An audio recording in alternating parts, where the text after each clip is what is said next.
네, Chapter 2, Static and Dynamic Characteristics of Signals. 신호의 정적 그리고 동적 특성에 대한 내용입니다. 네, 서론에서는 이 장의 목표는 계측 시스템으로 들어가는 입력 신호와 그 결과로 얻어지는 출력 신호의 특성을 논의합니다. 먼저 중요한 용어로 waveform, 파형이 나오는데요. 파형은 신호의 모양과 형태를 나타냅니다. 파형에는 입력의 크기를 나타내는 진폭, 앰플리튜드라고 하죠.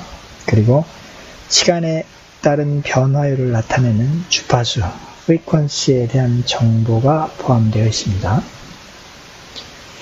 이 장의 2절에서는 Input Output Signal Concepts, 입출력 신호의 개념에 대한 내용인데요. 우리가 엔지니어로서 물리적인 변수를 측정하면서 직면하게 되는 중요한 두 가지 과제가 있는데, 첫 번째는 계측 시스템을 선택하는 것, 두 번째는 계측 시스템에서 나오는 출력에 대한 해석의 두 가지 과제가 되겠습니다. 여기 한 가지 예로 자동차 또는 자전거 타이어의 공기압 측정용 타이어 게이지를 선택하는 경우를 예로 들었습니다. 그림에 나와 있듯이 왼쪽에 있는 게 자동차의 타이어죠. 자동차의 타이어의 일반적인 압력을 고려를 한다면 타이어 게이지는 최대 40psi 정도, 275kPa 정도까지의 압력을 나타낼 수 있어야 되겠고요. 자전거 타이어는 100psi 또는 700kPa 정도까지는 압력 표시를 나타낼 수 있어야 되겠습니다. 이처럼 우리가 특정한 응용에 맞는 계측 시스템을 평가하고 선택할 때 필수적으로 고려해야 될 사항이 크게 두 가지가 있겠는데요. 첫 번째로는 측정값의 상한과 하한을 나타내는 계측기의 범위를 결정해야 되겠고요. range라는 용어를 썼죠. 이 계측기의 범위를 결정을 하려면 입력 신호의 크기를 알아야 되겠고, 두 번째로는 계측기의 주파수 응답 특성을 결정을 해야 되죠. frequency response. 계측기의 주파수 응답 특성을 파악하려면 입력 신호가 시간에 대해서 얼마나 빠르기로 변화하는지를 알아야 됩니다. 이 계측 시스템의 일반적인 거동을 알아보기 위해서 입출력 신호의 가능한 형태를 다음에 알아보도록 하죠. 여기서 시그널, 신호라는 용어를 지금 사용을 하는데요. 우리 신호를 transmission of information, 정보의 전달이라는 용어로 대체해서 인식을 해도 좋겠고요. 이거는 즉 공정과 계측 시스템 사이 또는 계측 시스템의 각 단계 사이에 전달되는 측정 변수에 대한 물리적 정보 또는 계측 시스템으로부터의 출력에 대한 그런 어떤 정보로 파악을 하면 되겠습니다. 네, 파형의 분류에 대한 내용인데요.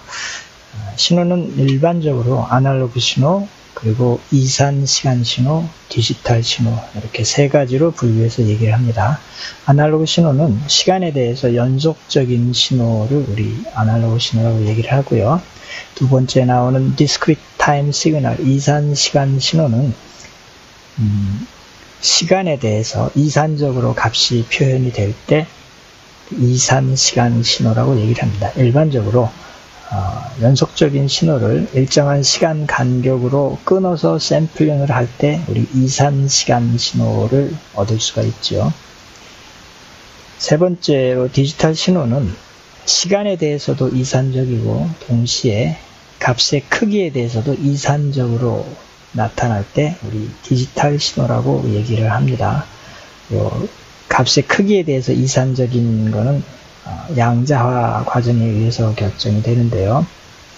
일반적으로 컴퓨터를 이용해서 데이터를 획득하고 처리할 때 특히 디지털 신호가 유용하죠.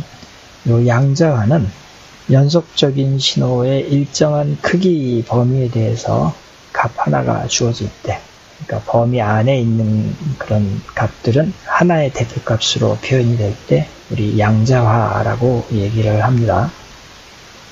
아날로그 신호를 디지털 신호로 바꾸기 위한 과정은 우리 샘플링에 의해서 이루어지는데요. 보통 AD 컨버터, 어널로그 투 디지털 컨버터를 사용해서 샘플링을 하게 되지요. AD 컨버터에서 사용되는 그런 이진수로부터 얻어지는 그 최소 분해능은 아래에 주어진 식에 의해서 표현이 되는데요. 6판 기준으로 285페이지의 식이 소개가 됩니다. 7의 14식을 보면 최소 전압의 증분값, 한 비트의 차이에 해당하는 최소 전압의 증분값 분해능 Q는 2의 M 승분의 EFSR 이렇게 표시가 되죠. 분자에 나오는 이 값은 입력 범위에 해당하는 최대 크기, 풀 스케일 볼티지 레인지가 되고요.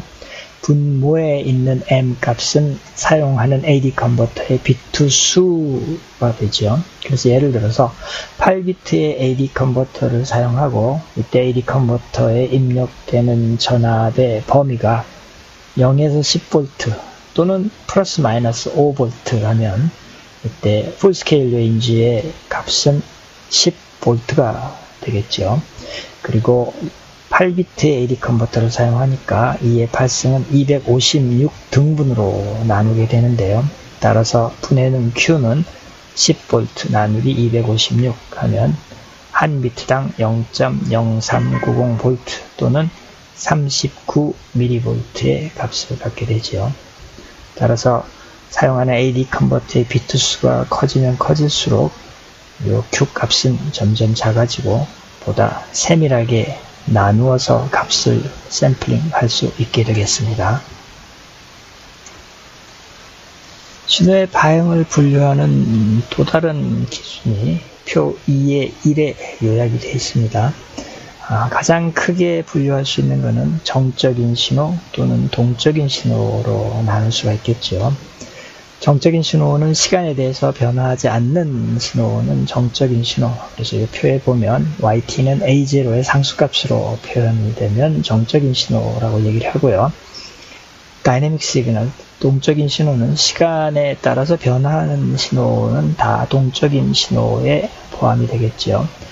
그래서 표에 보면 동적인 신호에 주기성을 갖는 주기적인 파형도 있고 비주기적으로 표현이 되는 periodic waveform, 스텝 함수나 램프 함수, 아니면 펄스 같은 것들은 여기에 포함이 되겠죠. 그 다음에 non-deterministic waveform 하고 지금 나오는데요. 비확정 신호죠. 비확정 신호 역시 시간에 대해서 변화하는 그런 형태의 신호인데 다만 그 변화되는 양상을 우리가 수학적으로 표현할 수 없는 일반적인 측정 신호들은 다 이런 비확정 신호의 범주에 들어가겠죠. 이에 비해서 deterministic signal, 확정적인 신호는 시간에 대해서 변화하긴 하지만 우리가 예측 가능한 형태의 신호는 다 확정적인 신호에 포함이 되죠. 그래서 수학적으로 표현이 가능한 사인 파형이나 또는 계단 함수 같은 것들, 램프 함수 같은 것들은 다 확정적인 신호에 들어갑니다. 표 2의 1에 보면 동적인 신호 중에서 주기성을 갖는 파형은 크게 두 가지로 나누는데요. 단순주기 파형, 복합주기 파형. 단순주기 파형은 하나의 주기 값을 갖는 사인파 또는 코사인파로 표현할 수 있는 그런 파형이죠. 그래서 수식으로 표현을 하면 yt는 a0 플러스 c 사인 오메가 t 플러스 b. 그래서 하나의 주기값 오메가의 값을 갖는 파형이고요. 복합주기 파형은 서로 다른 주파수 성분을 갖는 그런 단순주기 파형들이 여러 개 또는 무한히 많이 더해져서 만들어지는 파형이 복합주기 파형이죠. 수식으로 표현을 하면 yt는 a0 플러스 서메이션 n은 1에서 무한대까지 cn sin n 오메가 t 플러스 bn 이라는 식으로 표현할 수 있겠습니다. 비주기성을 갖지만 시간에 대해서 변화하는 함수, 특히 확정적인 신호의 대표적인 것으로 우리 세 가지를 드는데요. 스텝 펑션, 계단함수죠. 계단함수를 수식으로 표현하면 진폭이 a0에 해당하는 그런 경우에는 yt는 a0 곱하기 ut는 크기가 1인 단위 계단 함수를 표현하는 식이죠. 그래서 시간이 0보다 커지게 되면 그때 계산함수의 값은 a0라는 상수값을 갖고 시간이 0이 되기 전에는 값이 0으로 표현이 되는 경우죠. 램프 함수는 일반적인 직선식으로 표현할 수 있습니다. 그래서 변화하는 구간 0에서 tf 사이에서는 yt는 kt라고 표현할 수 있고요. 펄스 함수는 두 개의 계산함수를 뺄셈을 통해서 표현할 수 있는데요. 예를 들어서 시간 0에서 t1 사이에 펄스 함수에 관한 식은 yt는 a0ut라는 계산함수와 yt는 a0ut-t1이라는 계산함수를 빼주면 0에서 t1 사이에 펄스 함수를 표현할 수 있겠습니다. 세 번째 나오는 non-deterministic waveform 비확정 신호는 일반적으로는 우리가 측정하는 신호를 미리 수학적으로 예측할 수는 없지만 나중에 소개하는 푸리의 해석의 도움을 받아서 우리 근사적으로 사인이나 코사인과 같은 그런 단순 주기 함수들을 무한히 많이 더하는 형태의 푸리의 급수식으로 표현이 가능한데요. 그래서 식을 보면 yt는 근사적으로 a0 플러스 n은 1에서 무한대까지 cn sin 오메가 nt 플러스 bn. 그래서 우리가 2장에서 특히 강조하는 것은 우리가 함수식으로 표현하지 못하는 일반적인 측정 신호라 하더라도 푸리의 해석의 도움을 받아서 특정한 주파수 성분을 갖는 진폭 cn의 그런 단순주기 파형을 여러 개 더해서 급수식으로 표현 가능하면 그 다음에는 어떤 주파수에서 얼마 정도의 크기로 기여하고 있는지를 파악할 수 있게 되겠습니다. 앞에서 얘기한 내용에 대한 보다 상세한 설명이 되겠죠. 스테디 피리오딕 정상 주기적인 신호는 신호 진폭의 변동이 일정한 시간 간격으로 반복되는 신호를 우리 정상 주기적인 신호 이렇게 얘기를 하고요. 그게 단순 주기 함수와 복합 주기 함수로 나누죠. 단순 주기 함수는 아까 얘기했듯이 단일 주파수와 진폭을 갖는 그런 신호. 그래서 yt는 a0 플러스 c sin 오메가 t 플러스 p로 표현이 되고요. 복합 주기 함수는 다수의 여러 개의 주파수와 진폭을 갖고 이런 위에서 얘기한 단순 주기 파형을 중첩해서 수식으로 표현할 수 있습니다. 그래서 yt는 a0 플러스 서메이션 n은 1에서 무한대까지 cn sin n 오메가 t 플러스 bn 이렇게 표현이 가능하죠. 그리고 비주기적인 신호, periodic signal은 일정한 간격으로 반복되지 않는 형태의 신호, 하지만 확정적인 신호, 따라서 우리가 표현 가능한 그런 형태의 신호죠. 예를 들어서 계산함수와 같은 것들이 여기에 해당이 되겠고요. non-deterministic signal, 비확정적인 신호는 구별 가능한 그런 어떤 반복 패턴이 없는 신호죠.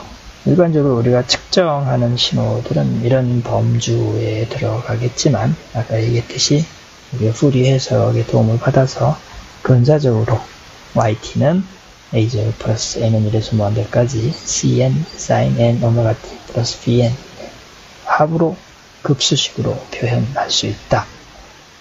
이렇게 얘기합니다. 2의 3절 시그널 어널리시스 신호 해석에 대한 내용인데요. 우리가 일반적으로 어널로그 신호를 시간에 대해서 연속적으로 나타나는 어널로그 신호를 고려할 때 그 신호를 특징 짓는 그런 어떤 대표값을 두 가지 정의를 해서 활용을 하는데요. 하나는 평균값이죠. 보통 average 또는 mean value라고 얘기하는 그런 어떤 상수값에 해당하는 크기를 나타내는 평균값이 있고 변동 성분의 값을 특징 짓는 그런 대표값으로 우리 RMS 값을 또 정의해서 활용을 합니다. 먼저 평균값을 보면 그림에 단순한 그런 어떤 형태의 사인 파형을 지금 보이고 있는데요. 평균적인 전체적인 크기를 나타내는 값이 바로 평균값이 되겠고 다른 말로는 DC offset 이렇게 얘기를 하죠. 그리고 변동 성분의 크기 뭐 예를 들어서 뭐 일정한 진폭을 갖고 진동하는 경우에 보통 이거를 뭐 amplitude, 진폭 이렇게 얘기를 하는데요. 이렇게 fluctuating 하는, 변동하는 그런 성분들이 어느 정도의 크기로 기하는지를 나타내기 위해서 우리 RMS 값을 활용을 합니다. 시간 t1부터 t2까지 이 신호를 우리가 평균 값을 구할 때는 여기 있는 정의식을 활용을 하죠. y바는 t1에서 t2까지 yt라는 함수를 적분하고 그거를 시간 구간의 크기로 나누는 거죠. 그래서 분모에는 t1에서 t2까지 dt, 다시 얘기하면 t2-t1이라는 값이 되겠죠. 아날로그 신호의 경우에는 이렇게 정의를 하고, 만약에 우리가 고려하고 있는 게 이산적인 데이터다, 뭐 디스크리트 이산 신호 또는 뭐 디지털 신호의 경우에는 우리가 일반적으로 알고 있는 평균값의 정의 i는 1부터 n까지 yi 값을 전부 다 더한 다음에 데이터의 개수 n으로 나눠주면 평균값을 구할 수 있게 되겠습니다. 그 다음에 root mean square value 또는 RMS value라고 하는, root mean square는 우리말로는 뭐 제곱 평균의 제곱근 뭐 이렇게 번역이 되겠죠. 영어는 수식을 읽을 때 앞에서 배웠기 때문에 처음에 square root 취하고 평균값, mean 값에 대한 square root인데 뭐의 평균값이냐면 square, 제곱을 한 값들을 평균해서 루트를 취한 값이다 라는 얘기가 되겠죠. 그래서 신호의 동적인 성분, 교류 성분, AC 컴포넌트의 특징을 나타내는 지표로 우리 RMS 값을 활용을 합니다. 예를 들어서 교류 전류가 흐르는 전기 저항 회로에서 저항을 지나가는 평균 소비 전력을 우리 계산을 해보면 시간 t1부터 t2까지 전력값 P를 적분하면 결국 P는 I제곱 R에 해당하니까 인테그럴 T1에서 T2까지 I의 제곱 곱하기 R이 될 거고, 이거를 하나의 대표적인 지표로 어떤 등가 전류 IE라는 것을 정의할 수 있다면 이건 말하자면 하나의 상수값이 되겠죠. IE의 제곱 곱하기 R 그리고 시간 구간 t2-t1과 동일한 결과를 줘야 되겠죠. 이 정의식에서 등가 전류에 해당하는 IE 값을 구하면 양쪽에 R을 지워지고 스퀘어 루트에 t2-t1분의 1 그리고 t1에서 t2까지 I 제곱의 값을 적분한 그런 식이 나옵니다. 그래서 이 결과를 확장을 해서 우리가 연속적인 아날로그 변수 yt에 대해서 t2-t1이라는 시간 동안의 RMS 값을 정의를 한다면 RMS 값은 스퀘어 루트 t2-t1분의 1 그리고 t1에서 t2까지 y제곱을 적분한 값으로 정의할 수 있겠습니다. 동일하게 이산적인 신호나 디지털 데이터의 경우에는 데이터 yi를 제곱해서 전부 다 더하죠. i는 1부터 n까지 다 더하고 데이터의 개수 n으로 나눈 값을 스퀘어 루트 취하면 RMS 값을 구할 수 있겠습니다. 이 RMS 값을 취할 때는 신호 YT 자체를 제곱해서 적분하는 형태가 되고요. 우리가 보통 통계 과정에서 많이 사용하는 표준 편차의 정의는 데이터에서 평균값을 뺀 값을 제곱해서 더하고 그거를 n-1로 나눠서 루트를 취하니까 약간 정의 과정에서 다르죠. 그래서 여기서 정의하는 RMS 값은 평균을 빼주는 게 아니라 신호 자체의 크기를 제곱해서 시간 구간에 대해서 적분하고 시간 구간으로 나눠서 루트 취하는 그런 형태로 정의가 되어 있습니다. 네, 신호 평균 주기의 영향을 고려하는 내용입니다. 신호 평균을 구할 때 주기 TF는 T2-T1에 해당되는데요. 이 값의 선택은 신호 해석을 하는 목표에 따라서 다르게 결정을 해야 되죠. 그래서 경우에 따라서는 길게, 경우에 따라서는 짧게 그렇게 결정할 수 있는데요. 고려하는 함수가 단순 주기 함수인 경우에는 우리가 신호평균 주기값을 원래의 주기 t로 한다면 오랜 시간 동안의 평균값을 제대로 표현할 수 있는 결과를 얻게 되죠. 만약에 신호평균 주기 tf가 원래 주기 t와 일치하지 않는다면 잘못된 해석 결과를 얻을 수도 있습니다.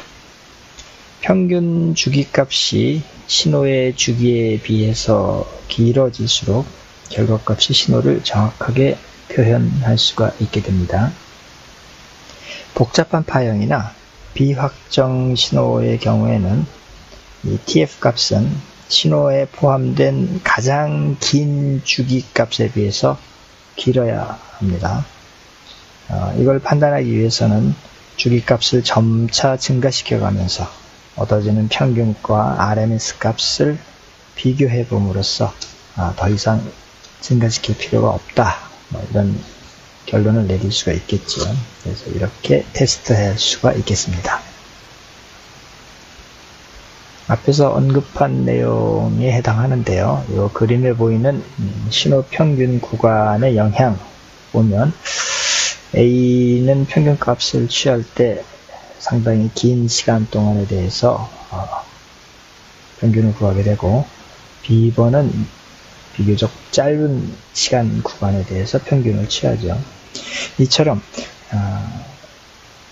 실험 계획을 세울 때 실험의 목적과 결과의 활용 의도를 충분히 고려해서 이 구간을 결정하는 것이 바람직합니다.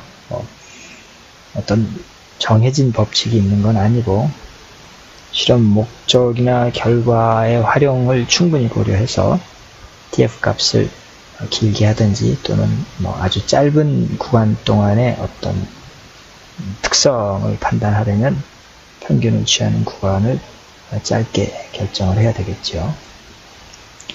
DC offset, 직류 offset. 그림 위에 A의 그림을 보면 동적인 신호에서 원래의 신호를 그대로 다 표시한 그런 형태가 되겠는데요.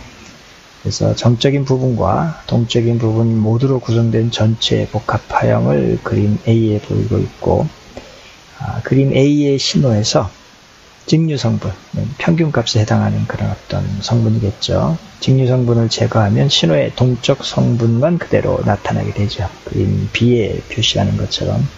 일반적으로 신호의 변동 성분의 통계는 특히 이렇게 급격하게 변화하는 그런 형태의 신호에서 중요한 정보를 포함하고 있게 됩니다. 예제 2의 1번을 보면 신호 평균 구간의 영향에 대해서 파악을 해보는 그런 예제인데요.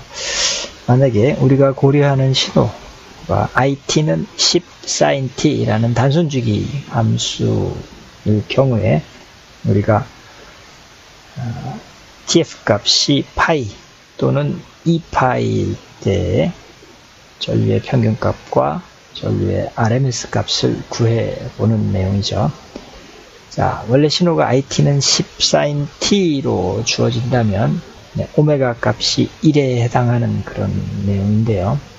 오메가는 2파이 f에 해당하고 또는 주기 t분의 2파이로 구해지는데 이 값이 1이니까 결국 주기값 t가 2파이에 해당하는 그런 신호죠.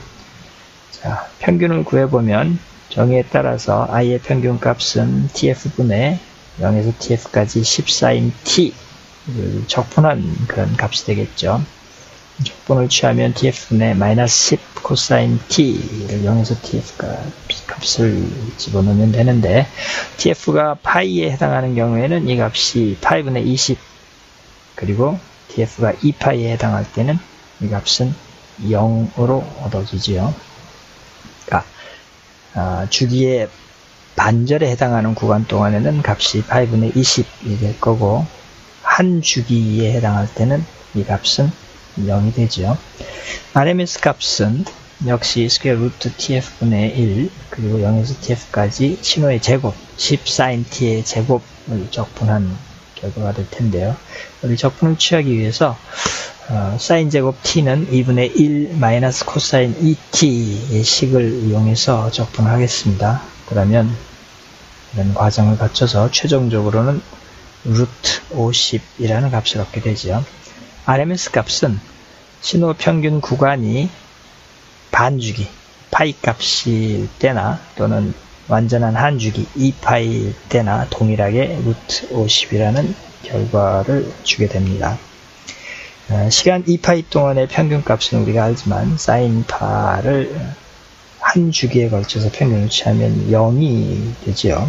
그런데 저항에서의 소비 전력은 전류의 제곱에 비례하는 그런 형태로 나타나니까, 그래서 소비 전력은 사인 함수 값이 플러스로 주어질 때나 또는 마이너스로 주어질 때나 제곱이면 결국 똑같은 그런 플러스 값으로 나타나기 때문에 전류의 RMS 값은 시간 P에 대해서 구할 때나 2파이에 대해서 구할 때나 동일한 값을 나타내고, 결국 이 값은 소비된 전력을 의미하게 되겠죠. 자, 이번에는 기출문제를 다뤄보겠습니다. 지금 그림에 보이고 있는 것은 압력에 대한 측정 결과인데요. X축은 시간의 값이고 Y축은 psi 단위로 나타낸 압력 값이죠. 그래서 이 압력이 시간 2초를 주기로 반복되는 형태를 보이고 있는데요. 식을 여기 보이고 있습니다. 그래서 구간 0에서 1초 사이에서는 100t, 구간 1에서 2초 사이에서는 100 곱하기 2t-t 제곱이라는 그런 2차 다항식으로 표현이 되고 2초를 주기로 반복되는 형태가 됩니다. 자, 문제는 이 압력 함수에 대해서 구간 0에서 2초 사이에 대해서 평균값과 RMS 값을 계산하라고 되어 있죠. 평균값을 구하는 식에 대입해서 평균을 구해보면 부분적 부호를 이용하는 거죠. 전체 구간의 크기 2분의 1에 0에서 2초까지의 함수를 적분한다는 것은 0에서 1초까지 적분한 결과와 1에서 2초까지 적분한 결과를 더한 값이 될 테고, 0에서 1초까지는 100t, 그리고 1초에서 2초 사이에서는 100 곱하기 2t-t 제곱으로 표현이 되니까 이 두 개의 부분적분을 값을 구해보면 약 58.333의 값을 얻죠. RMS 값을 구하기 위해서 루트를 표시하지 않기 위해서 RMS 값의 제곱으로 식을 표현하겠습니다. RMS 값의 제곱은 tf분의 1 그리고 0에서 tf까지 y제곱 적분한 그런 값인데요. 역시 부분적분을 이용해서 0에서 1초까지는 100t의 제곱, 1에서 2초 사이에서는 100 곱하기 2t-t 제곱을 제곱한 그런 식을 계산을 하면 4333과 3분의 1이 될 거고, 우리가 원하는 RMS 값은 루트를 취하면 65.828 psi를 얻죠. 한 가지 주의할 점은 부분적분을 취할 때 원래 정의식에 따르면 y의 평균값은 전체 구간 2-0분의 0에서 2초 사이에서의 함수의 적분 값에 해당하죠. 이걸 계산할 때 분자에 해당하는 적분을 0에서 1초 사이의 적분, 1에서 2초 사이의 적분, 각각 부분적분을 취해서 더한 결과로 계산을 해야 되는데, 간혹 가다가 이 식을 0에서 1초 사이에 적분한 거를 1-0으로 나누고 1에서 2초 사이에 적분한 거를 2-1로 나눠서 그냥 더하면 우리가 원하는 결과와는 다른 값을 얻게 되죠. 그래서 이 부분적분을 취할 때 분모에 해당하는 시간 구간의 크기는 전체 시간 구간의 크기로 계산을 해야 된다는 것을 유념해 주시면 되겠습니다. 네, 2의 4절은 신호 크기와 주파수에 대한 내용이죠. 계측 시스템의 거동은 일반적으로 입력 신호에 대한 응답으로 정의할 수가 있는데요. 그렇다 그래서 무한히 많은 입력 신호에 대한 응답을 일일이 따로따로 다 구한다면 그건 참 매우 어렵겠죠. 그래서 계측 시스템의 거동을 한정된 그런 어떤 수와 형태의 입력 신호에 대한 응답으로 만약에 우리가 나타낼 수 있다면 굉장히 단순해지고 도움이 될 것입니다.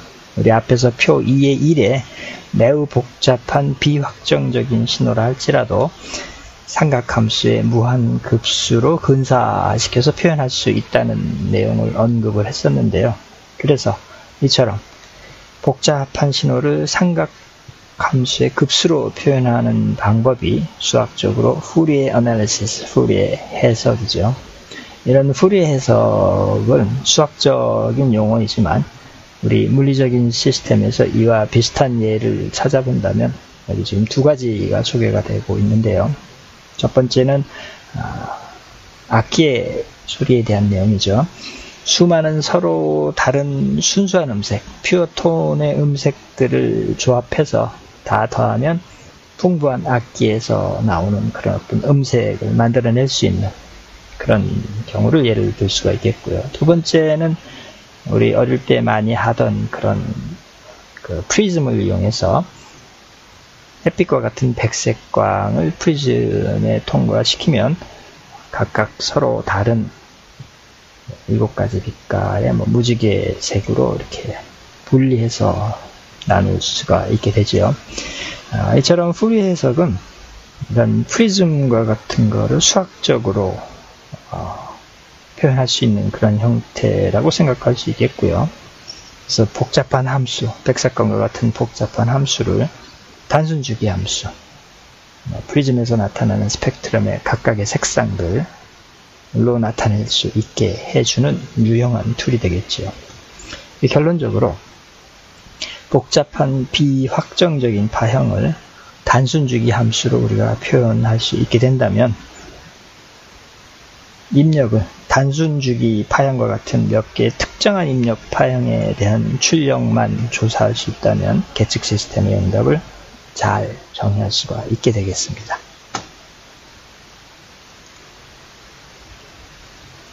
자, 주기적 신호를 알아보기 위해서 우리 선형 스프링에 매달린 질량의 기계적인 진동을 고려해 보겠습니다. 그림에 나와 있는 것처럼 질량 m이 스프링 상수 k의 스프링에 매달려 있는 경우에 원래 변이가 없는 상태에서부터 중력장에 놓여 있으면 자중에 의해서 아래로 늘어나게 되겠죠. 그래서 L만큼 늘어난 상태에서 평형을 이루게 되겠습니다. 이 위치를 변이 Y를 0인 위치로 하고 여기서부터 아래쪽으로의 변이를 플러스 값으로 우리 간주합니다. 속도는 변이를 시간에 대해서 미분한 dy/dt로 표현이 될 거고 가속도는 y를 시간에 대해서 2번 미분한 형태의 d²y/dt² 2차 미분항으로 표시가 되겠지요.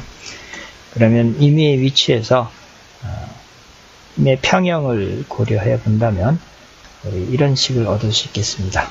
예를 들어서 평형 상태에 도달했을 때 자중은 mg고 그때 스프링의 복원력은 k 곱하기 늘어난 길이 l에 해당이 될 거죠.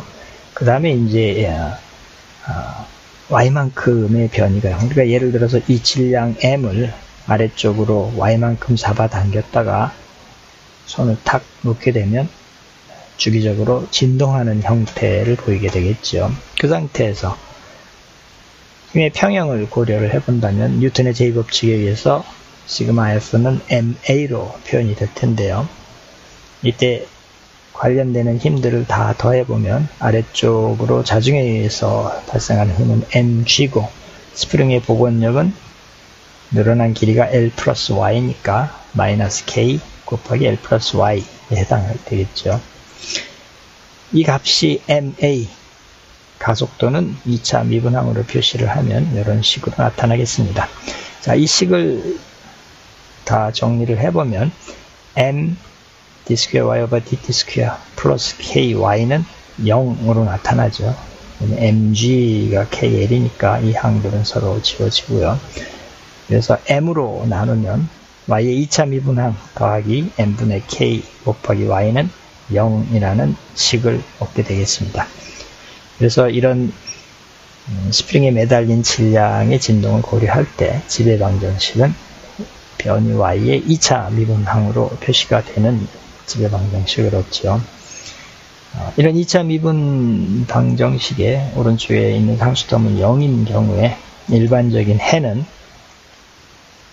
삼각함수로 표시가 될 텐데요. y는 a 코사인 오메가 t 플러스 b 사인 오메가 t, 그리고 여기 나타나는 오메가는 스퀘어 루트 n분의 k로 표시가 되죠.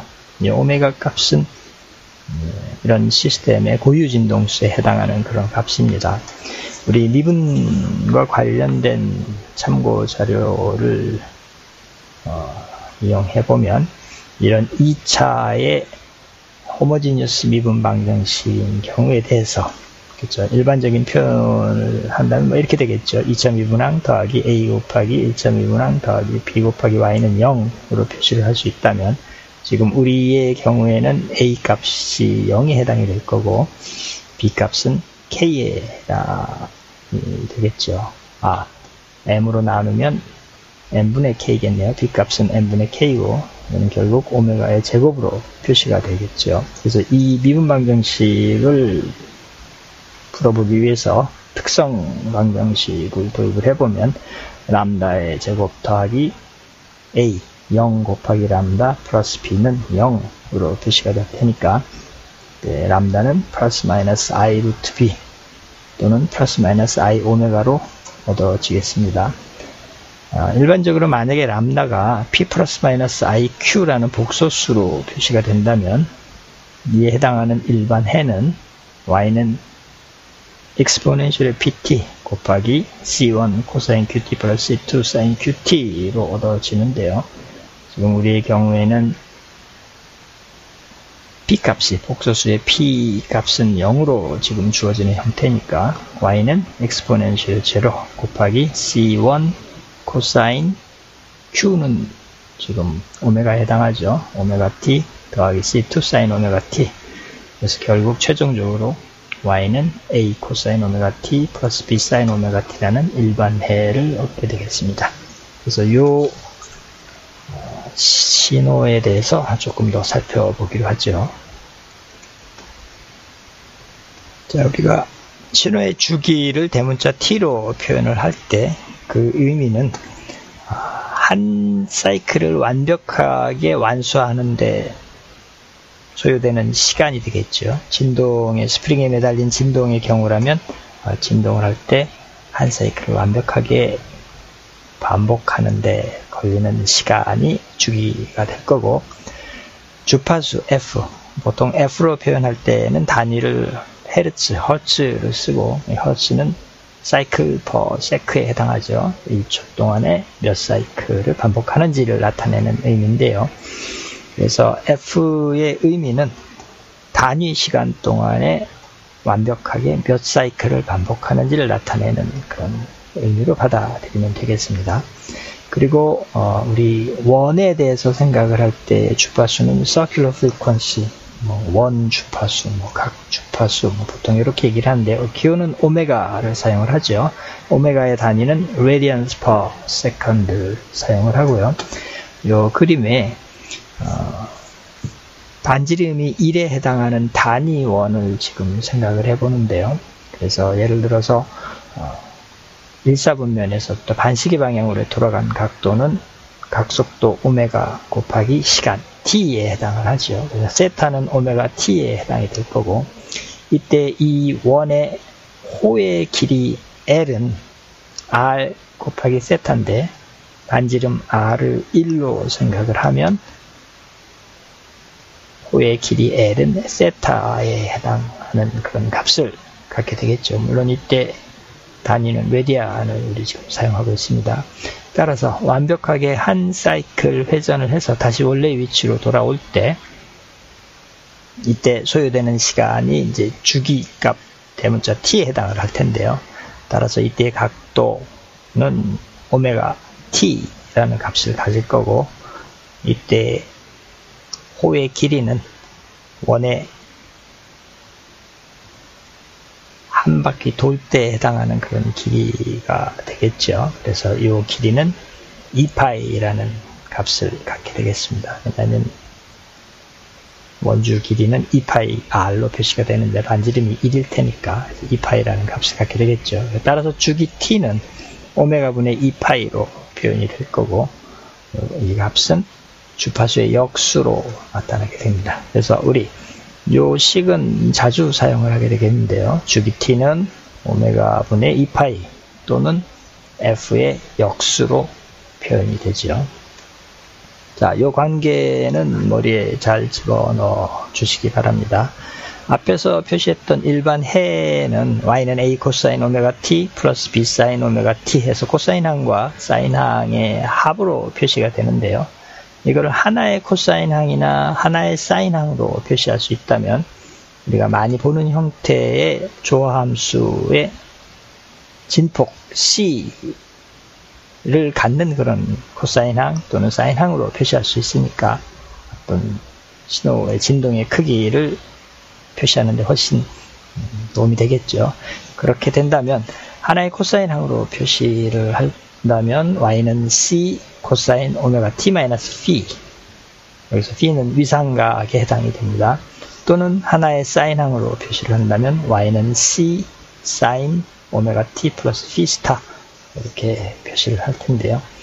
이때 진폭에 해당하는 값 c의 크기와 위상각 phi의 크기는 이렇게 표시가 되겠습니다. c는 a제곱 더하기 b제곱의 루트 씌운 값이고, b는 a분의 b를 아크탄젠트 취한 그런 각도, b스타는 b분의 a를 아크탄젠트 취한 값인데 이거는 2분의 파이 마이너스 p로 표시가 되죠. 이 관계는 우리 직각삼각형을 고려해서 빗변의 길이를 c로 나타내고 나머지 두 변의 길이를 a와 b로 표시를 한다면 c와 a 사이의 각도를 p라고 할 때 우리 이 식을 다시 고려를 해보면 c 코사인 오메가 t 마이너스 p는 풀어서 쓴다면 c 곱하기 코사인 오메가 t 코사인 phi 더하기 사인 오메가 t 사인 phi로 나타낼 수 있죠. 그래서 결국 첫 번째 항은 c 코사인 phi 곱하기 코사인 오메가 t, 두 번째 항은 c 사인 phi 사인 오메가 t로 나타나는데, 직각삼각형에서 c 코사인 phi를 취한다는 것은 결국 a라는 값이 나오게 되죠. c 사인 phi는 b의 길이를 나타내니까 최종적으로 a 코사인 오메가 t 더하기 b 사인 오메가 t 라는 결론을 내릴 수 있죠. 따라서 일반해에 해당하는 a 코사인 오메가 t 더하기 b 사인 오메가 t는 c 코사인 오메가 t 마이너스 p로 표시를 할 수 있고, 이때 진폭 c는 a제곱 더하기 b제곱의 루트 씌운 값, 그리고 위상각 p는 아크탄젠트 a분의 b로 표현이 된다. 이거는 조금 잘 이해하고 있으면 도움이 되겠습니다. 여기서 진동의 진폭 c는 어떤 평형점으로부터의 가장 먼 거리에 해당하는 그런, 그죠? 요 위에 그림 일반적인 사인파를 고려를 한다면 평형 위치로부터 위아래로 지금 진동을 하는데, 중간에 있는 평형 위치에서부터 가장 바깥쪽까지의 거리에 해당하는 그런 크기를 나타내는 값이 되겠죠. 그래서 지금 우리 보고 있는 이런 진폭 그리고 주파수에 대한 그런 개념은 시간에 따라서 변화하는 신호를 표시하는데 아주 핵심적인 정보가 되겠습니다. 자, 주파수 해석에 대한 내용인데요. 아무리 복잡한 신호라도 앞에서 얘기한 것처럼 서로 다른 주기와 진폭을 갖는 삼각함수로 구성되어 있다고 간주할 수 있고, 이 각각의 삼각함수들이 다 더해져서 무한 삼각급수 형태로 표현이 되죠. 우리 이 급수를 푸리에 시리즈, 푸리에 급수라고 얘기를 합니다. 일단 신호가 이런 주기함수의 급수 형태로 분리가 되면 하나하나의 항을 보면서 해당되는 각각의 주파수와 그 진폭을 파악할 수 있으니까 각각의 주파수의 중요도를 쉽게 결정할 수 있게 되지요. 이 정보는 우리가 적절한 계측 시스템을 선택하는 데 도움이 될 거고, 출력 신호의 정확한 해석을 가능하게 해줄 수가 있겠죠. 자, 우리 푸리에 해석에 대해서 이제 조금 더 깊게 알아볼 텐데요. 먼저 관련되는 정의, 주기함수에 대해서 조금 한번 살펴보면, 만약에 특정한 양의 수 t라는 값을 이용해서 t 플러스 대문자 t의 함수 yt 플러스 t가 yt로 표시가 된다면, 시간 t가 지나면 다시 그 함수 값을 갖는다는 그런 얘기가 되겠죠. 그렇다면 우리 이 yt는 주기함수다 라고 얘기를 하고, 이때 주기값은 대문자 t라고 얘기를 할 수 있게 되겠죠. 만약에 y1t라는 함수와 y2t라는 함수가 주기 t를, 동일한 주기값 t를 갖는다고 하면, 우리 선형적인 시스템을 생각해 보면 어떤 상수 스몰 a를 y1t에 곱하고, 그 다음에 다른 상수 b를 y2t에 곱해서 더한 그런 결과는 역시 동일한 주기값 t를 갖는 걸로 우리 파악할 수 있죠. 그리고 삼각급수는 이렇게 표시를 할 수 있다. a0 플러스 a1 코사인 t 플러스 b1 사인 t 플러스 a2 코사인 2t 플러스 b2 사인 2t 플러스 계속적으로 나타날 수 있겠죠. 이때 개수에 해당하는 an, a0, a1, a2 이런 것들은 an으로 표시를 할 수 있을 거고, b1, b2, b3 이런 것들은 bn으로 표시가 될 수 있을 텐데, 이때 an, bn은 이 급수의 개수에 해당하는 그런 값이죠. 예제 2에서는 우리 지금 이런 푸리에 해석의 한 예로서 물리적인 그런 시스템에서 현악기를 한번 고려를 해 보겠습니다. 현악기에서 나오는 소리는 줄의 운동과 그리고 악기의 공진에 의해서 우리 현악기의 소리가 정해지죠. 이때 우리가 듣는 음의 높이는 이 줄의 진동에서 가장 낮은 주파수에 해당하는 그런 소리를 듣게 되죠. 이처럼 가장 낮은 주파수 성분에 해당하는 것을 우리 뭐라고 이름을 붙이냐면 fundamental frequency, 기본 주파수라고 부릅니다. 이게 나타날 수 있는 가장 낮은 주파수 성분이 될 거고, 특히 악기의 소리의 경우에는 하나의 주파수만 나타나는 게 아니라 여러 개의 주파수 성분들이 이제 다 더해져서 나타나는데요. 가장 낮은 주파수인 기본 주파수 성분이 있을 거고, 그 다음에 그보다 높은 주파수 성분들이 있는데, 우리 그거를 하모닉스에서 조화 성분이라고 얘기를 합니다. 그래서 악기의 소리에서 나타나는 보다 높은 그런 주파수 성분들, 일반적으로 악기의 경우에는 기본 주파수의 정수배의 주파수를 갖게 되는데요. 우리 이처럼 기본 주파수와 조화 주파수가 더해진 그런 소리를 들으면서 특정한 악기의 차이점들을 인식할 수 있게 되죠. 그래서 같은 높이라 하더라도 피아노의 소리와 첼로, 바이올린과 같은 현악기의 소리를 우리가 구분할 수 있는 것은 그 소리가 기본 주파수와 조화 성분들의 합으로 나타나는데, 악기마다 이 형태들이 다르기 때문에 우리가 쉽게 구분을 할 수 있게 됩니다. 그래서 이 현악기에서 이 아래 그림의 왼쪽에 있는 그런 진동 형태는 줄의 가운데를 우리가 뜯는 경우에 대한 어떤 진동 모드를 보이고 있고, 가운데에 나와 있는 이 그림은 고정되어 있는 끝단에서 5분의 1 위치에 있는 지점을 뜯을 때 줄의 운동과 주파수를 고려한 그런 내용이 되겠습니다. 자, 이 먼저 왼쪽 그림을 보면 줄의 가운데를 뜯으면 양쪽 끝이 고정이 되어 있기 때문에 진동하는 양상은 처음에 나오는 것과 같은 게 가장 낮은 주파수로 진동하는 그런 형태가 되겠죠. 이게 펀더멘탈 프리퀀시에 해당하는 어떤 진동 모드이고, 그 다음에 나타날 수 있는 진동 모드는 양쪽 끝은 고정이 되어 있고, 그거의 3배의 주파수에 해당하는 그런 어떤 진동 모드가 나타날 수 있겠죠. 이게 어떤 3차 조화 주파수를 갖는 진동 모드이고, 그 다음엔 5차 조화 모드, 그리고 7차 조화 모드, 이런 형태의 진동들이 겹쳐져서 나타나겠죠. 이때 Y축은 지금 크기가 기본 주파수에 해당하는 진폭을 1이라고 한다면 3차 조화 성분의 진폭은 지금 9분의 1로 지금 그림에 나타나 있고, 그 다음에 5차 조화 모드에서의 진폭은 25분의 1, 7차 조화 모드에서의 진폭은 49분의 1, 이런 식으로 지금 나타나고 있겠습니다. 그러니까 고차의 조화 모드는 주파수가 높아지면 높아질수록 진폭이 급격하게 제곱에 반비례해서 줄어들고 있기 때문에 그 기여도가 급격하게 줄어든다는 의미가 되겠죠.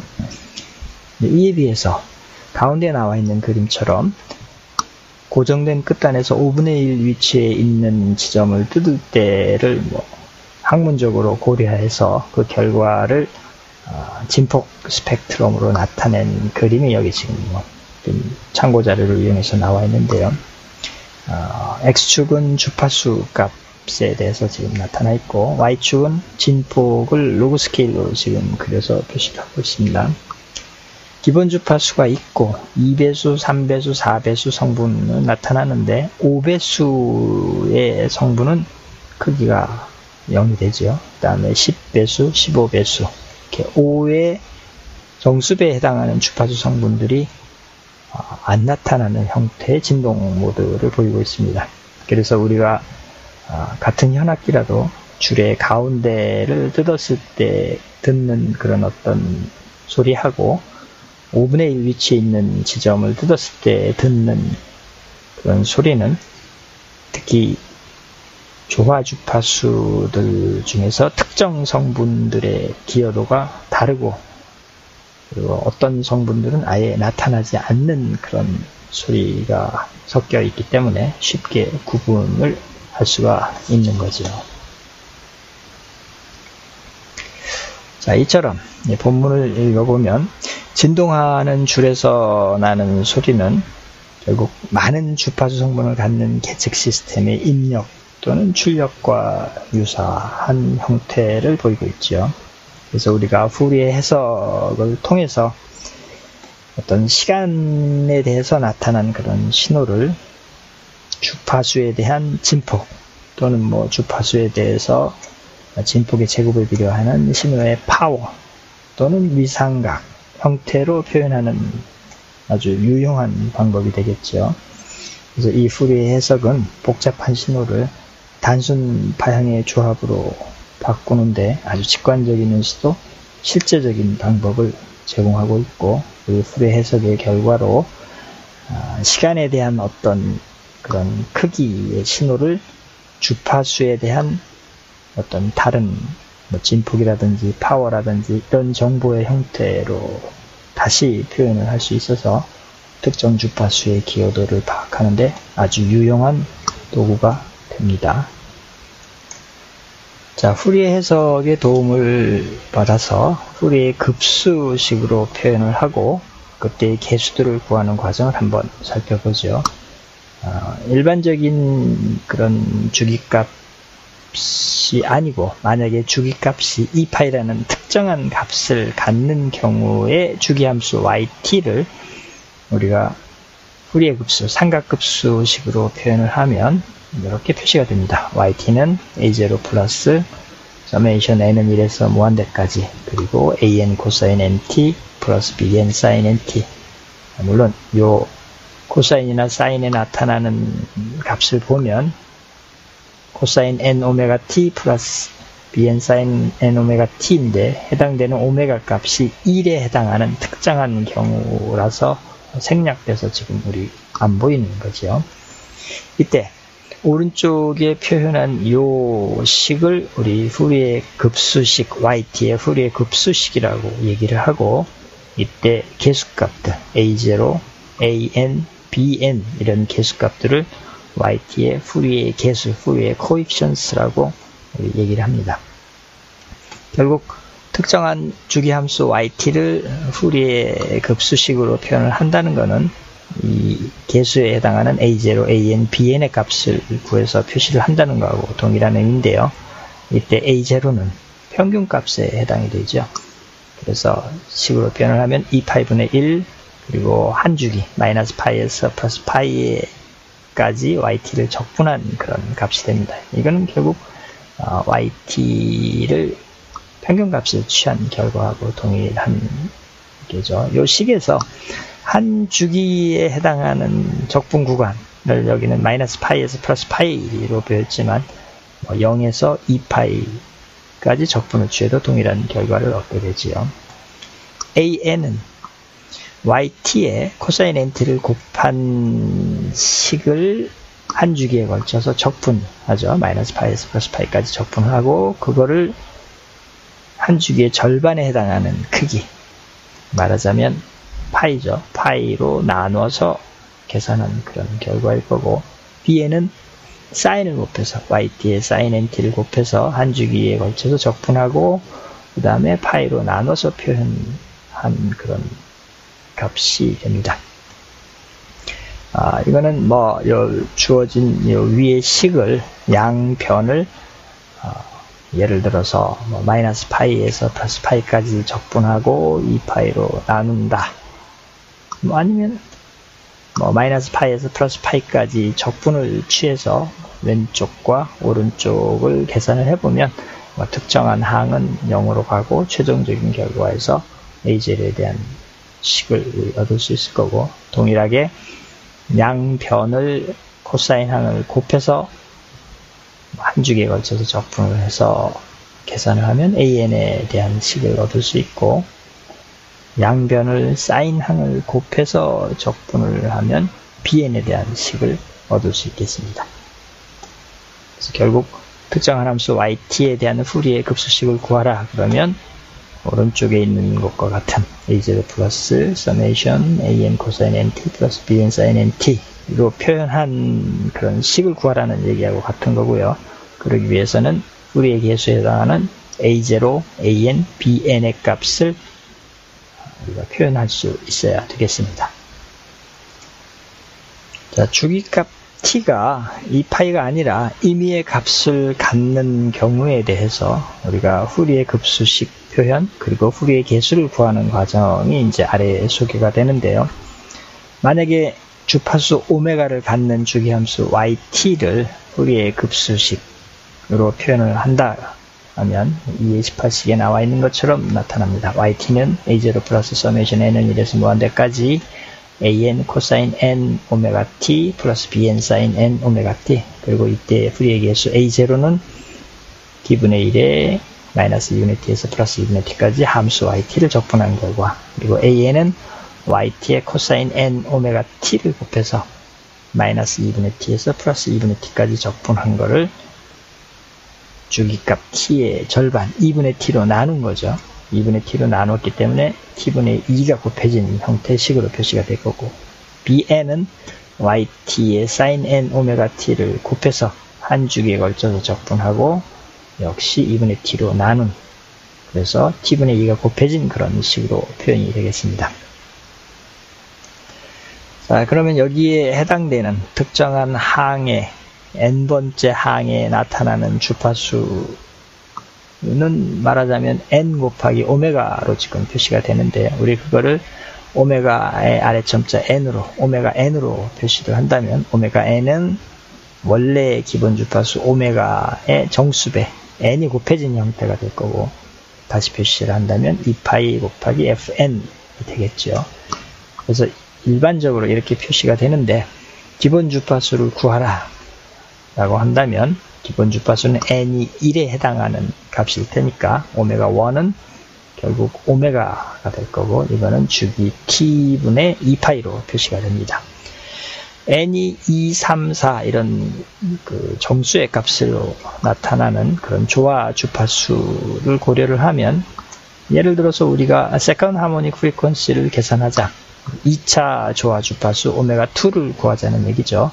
오메가2는 2 오메가가 될 거고 이 값은 t분의 4파이로 구해지죠. 지금 여기에 2의 18식에 있는 것처럼 코사인 항과 사인 항이 더해져서 나타나는 일반적인 표현식을 하나의 코사인 항이나 하나의 사인 항 형태로 바꿔서 다시 쓴다면 yt는 a0 플러스 서메이션 n은 1에서 무한대 cn 코사인 n 오메가 t 마이너스 vn 이렇게 표시를 할 수 있을 거고, 하나의 사인 항으로 표시를 한다면 앞에서 봤던 것처럼 yt는 a0 플러스 서메이션 cn sin n 오메가 t 플러스 vn 스타 이렇게 표시가 되죠. 그래서 이때 진폭에 해당하는 cn 값은 an의 제곱 더하기 bn 제곱의 루트 씌운 값일 거고, 탄젠트 vn은 an분의 bn,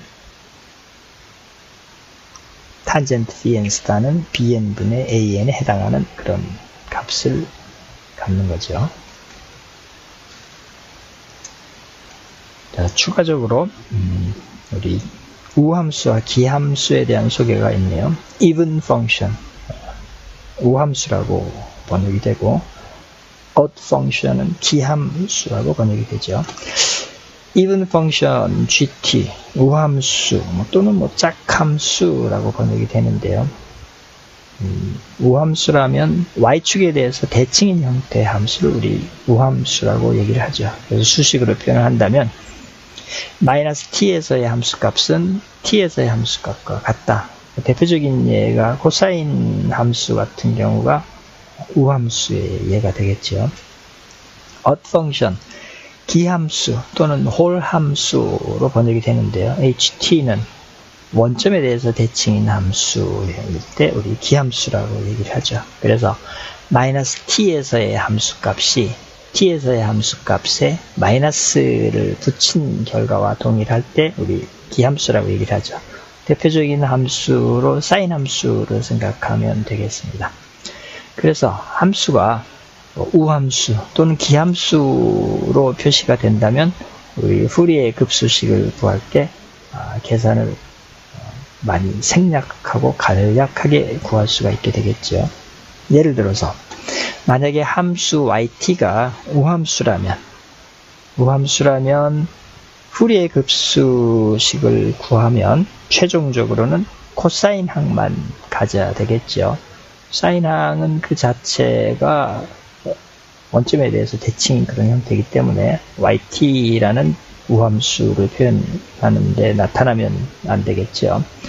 그러면 원래 함수 푸리에 급수식을 표현해서 a0 플러스 서메이션 an 코사인 n 오메가 t 플러스 bn 사인 n 오메가 t 형태에서 사인항이 안 나타나고 상수항과 코사인항만으로 표시가 될 테니까 이거를 하나의 서메이션 기호 안에 묶으면 서메이션 n은 0에서 무한대까지 an 코사인 t분의 2파이 nt 또는 an 코사인 n 오메가 t 이렇게 표시를 할 수 있게 되겠죠.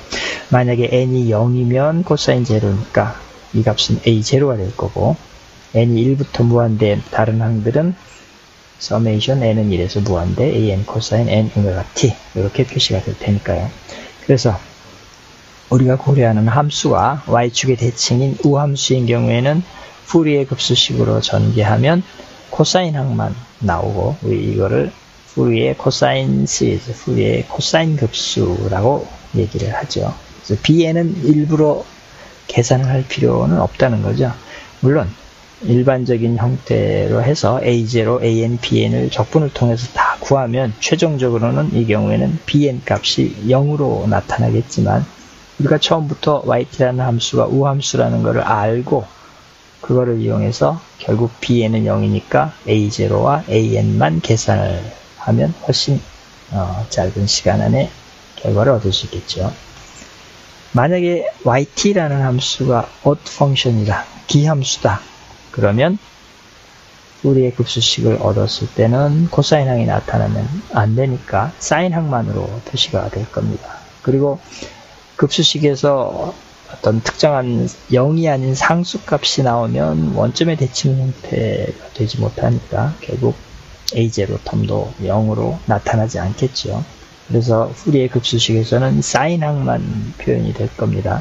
그러면 yt는 서메이션 n은 1에서 무한대까지 bn sin t분의 2파이 nt 또는 bn sin n 오메가 t의 식으로 표현이 될 거고, 사인항만 나타나기 때문에 우리 이거를 푸리의 사인 시리즈, 푸리의 사인 급수 이렇게 얘기를 합니다. 그래서 이 성질을 이용하면 우리가 고려하는 함수가 기함수이면 푸리의 급수식으로 표현을 할 때 bn 값만 계산해서 급수식 형태로 사인항만 표현을 하면 충분하게 되겠습니다.